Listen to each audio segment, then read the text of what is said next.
तो आप सभी को बहुत बहुत धन्यवाद। आज दो तीन गंभीर विषयों से चर्चा करने के लिए आपको बुलाया। एक तो आपको मालूम है कि यूजीसी एक्ट में जो संशोधन हुआ है उसको लेके आज देश में बवाल मचा हुआ है।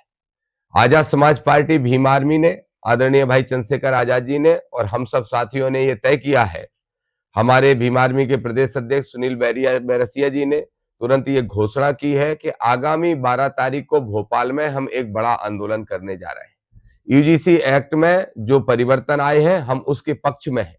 कोर्ट ने जो स्टे दिया है हम उसके विरोध में हैं और हम सड़कों पर उतर के 12 तारीख को हजारों की संख्या में भोपाल में इकट्ठे होने वाले हैं और भोपाल में इकट्ठा होके मुख्यमंत्री का और राजभवन का घेराव करने जाएंगे।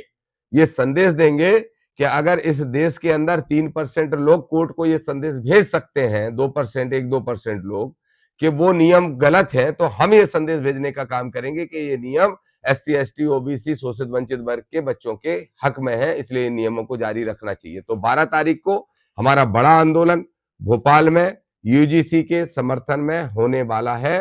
भीम आर्मी के प्रदेश अध्यक्ष है, पार्टी के प्रदेश अध्यक्ष सत्येंद्र विद्रोही जी और भीम आर्मी के प्रदेश अध्यक्ष सुनील बैरसिया जी और पूरी टीम इस तैयारी में लगी है और हजारों की संख्या में इकट्ठे होंगे और जाएंगे मुख्यमंत्री और राजभवन का घेराव करने के लिए। एक विषय यह है। दूसरा, मैं ये स्पष्ट तौर पर कहना चाहता हूं, आपने दिग्विजय सिंह के बेटे जयवर्धन का बयान सुना होगा, किसी ने वीडियो रिकॉर्ड कर लिया, वो भी यूजीसी के बिल का विरोध कर रहे हैं। यूजीसी का विरोध मैं स्पष्ट तौर पर कह दूं, बीजेपी के नेता सुन लें, कांग्रेस के नेता सुन लें, जो भी राजनीतिक दलों में है सुन लें, यूजीसी का विरोध यूजीसी का नहीं, ओबीसी का विरोध है। क्योंकि अभी जो यूजीसी के नियमों में परिवर्तन किया गया उसमें SC, ST को तो पहले से कानून में सुविधाएं थी या उनकी सुरक्षा की व्यवस्था थी, लेकिन ओबीसी के लिए नहीं थी। सिर्फ ओबीसी को शामिल करने से अगर पेट में दर्द हो रहा है तो ऐसे नेताओं को सबक सिखाने का काम हम करेंगे। हम जा रहे हैं जयवर्धन के यहाँ सभा करने 17 तारीख को और वहां पे SC, ST और ओबीसी के लोगों को बताएंगे कि तुम्हारे वोट से जीत के जाते हैं और इन लोगों को सबक सिखाने की जरूरत है, पूरे प्रदेश के नेताओं को। एक संकल्प यात्रा के माध्यम से नागपुर से लेके ग्वालियर तक, बाबा साहब की दीक्षा भूमि है नागपुर में। नागपुर हम गए थे 27 तारीख को, बड़ा अच्छा कार्यक्रम वहां साथियों ने करवाया, महाराष्ट्र के लोगों ने, और रास्ते भर सभाएं करते करते फिर हम भोपाल पहुंचे और मुख्यमंत्री का घेराव करने जा रहे थे। और ये हमने मुख्यमंत्री के नाम से वहां पे DCP को ज्ञापन सौंपा है कि हर हाल में ग्वालियर हाईकोर्ट में 14 मार्च के पहले मोहन यादव की सरकार स्टेच्यू को लगवा दे, नहीं तो हम लगाने का काम करेंगे। उस संकल्प यात्रा का दूसरा चरण 14 तारीख को भोपाल से शुरू हो रहा है और ये अगले 14 तक, मतलब अप्रैल 14 तक चलेगा। लेकिन जो इसमें विशेष बात है, जो इसका आखिरी और निर्णायक चरण होगा वो दतिया से पैदल मार्च के रूप में होगा।